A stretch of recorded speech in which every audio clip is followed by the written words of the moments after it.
फातिमा की रानी माँ, प्रभु यीशु की माँ, आसरा तू ही है माँ।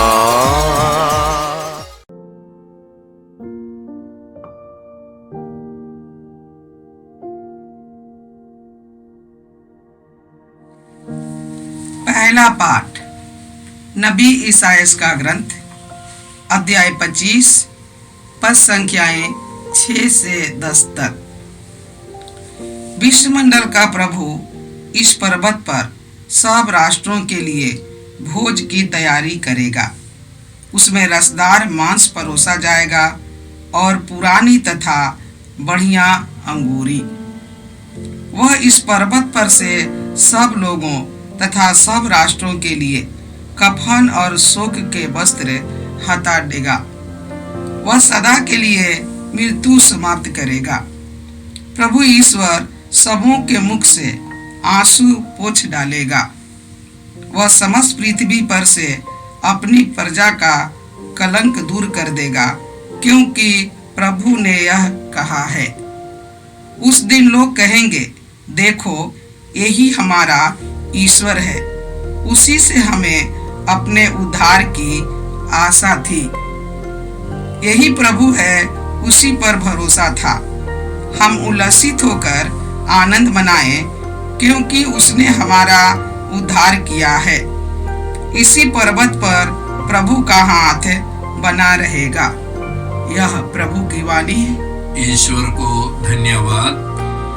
भजन अनुवाक्य। मैं प्रभु के मंदिर में अनंत काल तक निवास करूंगा। मैं प्रभु के मंदिर में अनंत काल तक निवास करूंगा। प्रभु मेरा चरवाहा है, मुझे किसी बात की कमी नहीं। वह मुझे हरे मैदानों में चराता है। वह मुझे विश्राम के लिए जल के पास ले जाकर मुझ में नवजीवन का संचार करता है। अनुवाक्य। मैं प्रभु के मंदिर में अनंत काल तक निवास करूंगा। मैं प्रभु के मंदिर में अनंत काल तक निवास करूंगा। वह अपने नाम का सच्चा है। वह मुझे धर्म मार्ग पर ले चलता है, चाहे अंधेरी घाटी होकर जाना ही क्यों न पड़े। मुझे किसी अनिष्ट की आशंका नहीं, क्योंकि तू मेरे साथ रहता है। तेरी लाठी, तेरे डंडे पर मुझे भरोसा है। अनुवाक्य। मैं प्रभु के मंदिर में अनंत काल तक निवास करूंगा। मैं प्रभु के मंदिर में अनंत काल तक निवास करूंगा। तू मेरे शत्रुओं के देखते देखते मेरे लिए खाने की मेज सजाता है। तू मेरे सिर पर तेल का विलेपन करता है। तू मेरा प्याला लबालब भर देता है। अनुवाक्य। मैं प्रभु के मंदिर में अनंत काल तक निवास करूंगा। मैं प्रभु के मंदिर में अनंत काल तक निवास करूंगा। इस प्रकार तेरी भलाई और तेरी कृपा से मैं जीवन भर घिरा रहता हूँ। प्रभु का मंदिर ही मेरा घर है। मैं उसमें अनंत काल तक निवास करूंगा। अनुवाक्य। मैं प्रभु के मंदिर में अनंत काल तक निवास करूंगा। मैं प्रभु के मंदिर में अनंत काल तक निवास करूंगा। जय घोष। हालेलुया। देखो, प्रभु अपनी प्रजा को बचाने आ रहा है। धन्य है वे जो उसकी अगवानी करने के लिए तैयार है। हालेलुया। प्रभु आप लोगों के साथ हो और आपकी आत्मा के साथ। संत मत्ती के अनुसार प्रभु यीशु ख्रिस्त का पवित्र सुसमाचार। हे प्रभु तेरी महिमा हो। अध्याय 15 पद संख्याएं 29 से 37। यीशु गलीलिया के समुद्र के तट पर पहुंचकर एक पहाड़ी पर चढ़े और वहां बैठ गए।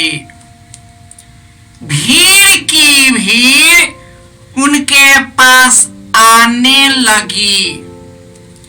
वे लंगड़े, लूल्हे, अंधे, गूंगे और बहुत से दूसरे रोगियों को भी अपने साथ ले आकर यीशु के चरणों में रख देते थे और यीशु उन्हें चंगा करते थे।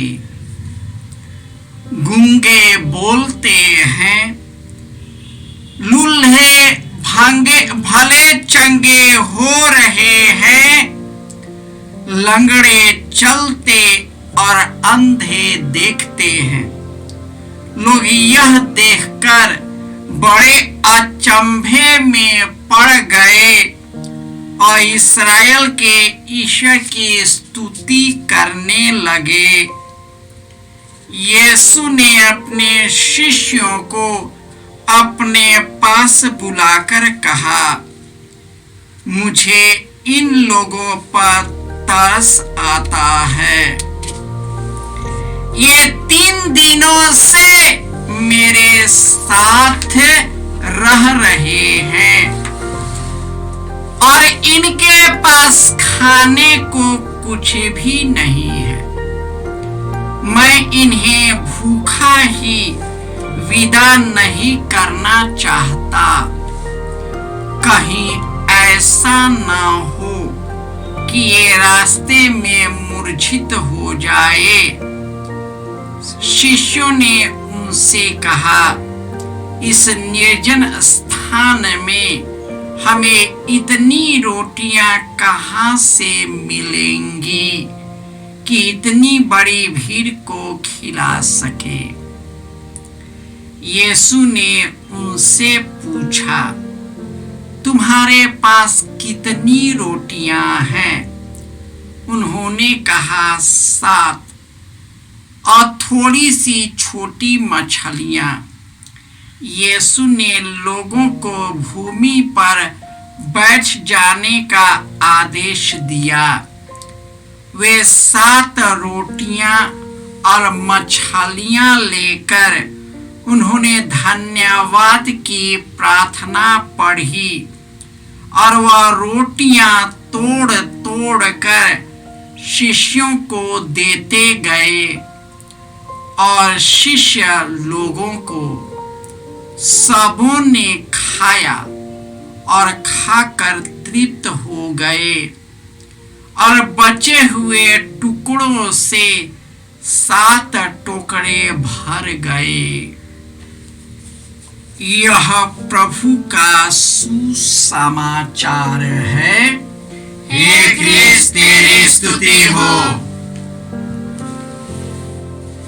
ख्रिस्त में प्यारे भाइयों और बहनों, हमारा ईश्वर एक भोज की तैयारी करेगा।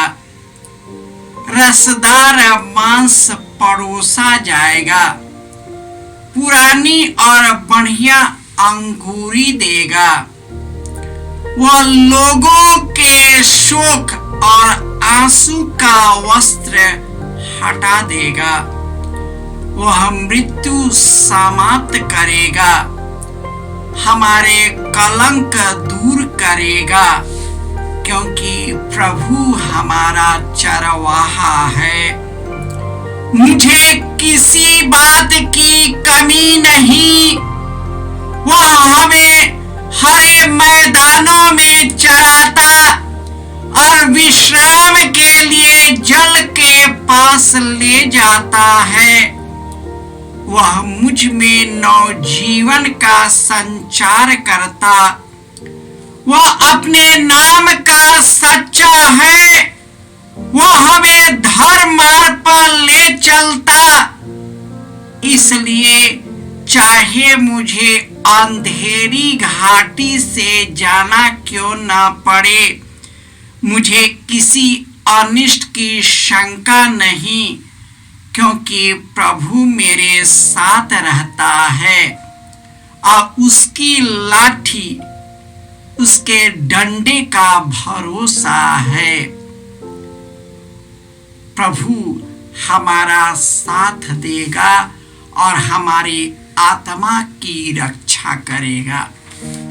यह वचन प्रभु यीशु में पूरा हुआ। प्रभु यीशु इस दुनिया में आए। वे गलीलिये के समुद्र के तट पर पहुंचे, वहां बैठ गए। वहां पर लोगों ने लंगड़े, लूल्हे, अंधे, गूंगे और कई रोगियों से पीड़ित लोगों को यीशु के चरणों में रख देते थे और यीशु बड़े प्यार से उनको उनके दुखों को दूर करते थे। वे ईश्वर के गहरे प्रेम का एहसास करा रहे थे और जो कार्य उसने दिया उन्होंने अपने शिष्यों और प्रेरितों के द्वारा हम सबों को भी सौंप दिया है। जब लोग यीशु के पास निर्जन प्रदेश में आए थे, यीशु बहुत ही संवेदनशील हुए। वे मानवीय स्वभाव को समझते हुए उसने अपने शिष्यों से कहा, इनके लिए भोजन का प्रबंध करो कि कहीं ऐसा न हो कि रास्ते में ये मूर्छित हो जाए। सभी शिष्य घबरा गए, इतने लोगों के लिए भोजन कहां से मिलेगा। और यीशु ने कहा था, स्वर्ग से उतरी ही जीवन रोटी मैं हूं, जो मुझे खाता है उसे अनंत जीवन प्राप्त है। मैं उसे अंतिम दिन पुनर्जीवित कर दूंगा। जो यीशु स्वर्ग से उतर कर हमारे बीच आए, उन्होंने 7 रोटियों और कुछ छोटी छोटी मछलियों से ही लोगों को खिलाया और बचे हुए टुकड़ों से 7 टोकरे भर गए। ईश्वर के पास इतना ज्यादा है कि दुनिया के हर एक इंसान उसमें समा भी जाए, फिर भी ईश्वर के पास कुछ भी कमी नहीं है। आज हम लोग आगमन काल में हैं और यह हमारे लिए विशेष कृपा का समय है। हम 2 वर्षों से कोरोना के मार से घर के अंदर ही अंदर बंद थे। जिस कार्य पर हम भरोसा रखते थे, जिस पढ़ाई पर हम भरोसा रखते थे, वहां जाना ही बंद हुआ। कई लोगों ने ऑनलाइन से पढ़ाई की, लेकिन दूरस्थ गांव के बच्चे यूं ही भटक गए। आज इंसान इतना बेमुखर है कि वह ईश्वर का हाथ ले ही नहीं सकता। ईश्वर सबों पर दया करता, ईश्वर सर्वशक्तिमान है, लेकिन किसी मनुष्य को तुच्छ नहीं समझता। हम मनुष्य अपने ही एक दूसरे को अलग करते हैं, अपने ही घर के परिवार से अपने आप को अलग कर लेते हैं। हम अपने आप में घमंड और शक्ति का प्रदर्शन करते हैं। हम यह दिखाते हैं कि हम कितना बड़ा है, लेकिन एक छोटा सा वायरस ने सबको हिला के रख दिया। आज मनुष्य को ईश्वर के करीब आने की जरूरत है। यीशु हमको भला चंगा कर किया है जो ईश्वर ने कार्य किया था वह हम सबों को सौंपा है, ताकि हम अपने आप से निकलकर, अपने स्वार्थ से निकलकर, अपने परिवार से निकलकर, अपने संकीर्ण मानसिकता से निकलकर हम लोगों के लिए जीवन अर्पित करें, क्योंकि हमारा पड़ोसी दुनिया के हर एक व्यक्ति हमारा अपना है। यदि वह अपना है तो हमें भी अपने जैसे उसे प्यार करना है और यीशु के कार्य जो ने हमको सौंपा है उसी से जुड़कर वही कार्य हम कर सके, वही चंगाई का मिशन कार्य जो हमें सौंपा है उसी को करने में हम सभी सक्षम हो सके। हे प्रभु यीशु, तूने पुनरुत्थान के द्वारा पवित्र आत्मा को भेजकर अपने वरदानों से भर दिया है। हे प्रभु, वही पवित्र आत्मा का वरदान हमें अंदर विरोपित करे, मेरे अंदर के बुराई को निकाल दे, स्वार्थ को निकाले, हमें बुराई और प्रलोभन से बचाए। क्योंकि प्रभु, जितने बार हम चाहते हैं कि हम तेरी सेवा करें उतनी बार हम गिरते हैं, बार बार गिरते हैं, लेकिन तू बार बार हम पर दया करता है। यह समय तेरे पास लौटने की है।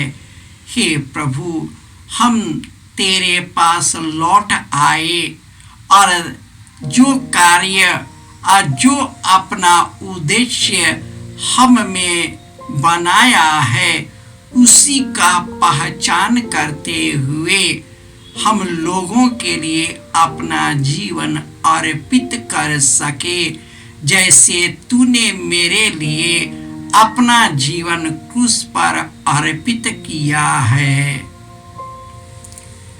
जय यीशु। जय यीशु क्रिस्त में प्रिय भाई और बहनों, प्रभु यीशु ने हमें आदेश दिया है संसार के कोने कोने में जाकर सारी सृष्टि को सुसमाचार सुनाओ। सुसमाचार सुनने के लिए और सुनाने के लिए एक अच्छा मौका है। आप कृपया इस चैनल का सब्सक्राइब करें, लाइक करें, शेयर करें, बेल आइकन दबाएं ताकि यहाँ की नई वीडियोस की सूचना आपको मिलती रहेगी। साथ साथ आप दूसरों को भी प्रेरणा दें इसका सब्सक्राइब करने के लिए। याद रखें, कल के मिसा के दैनिक पाठ और उस पर टिप्पणियाँ आज ही दोपहर के बाद हम लोग अपलोड करते हैं। कृपया आज ही उसको सुनकर कल की तैयारी करें। प्रभु यीशु आपको और आपके परिवार को 100 गुने आशीष देंगे। जय यीशु।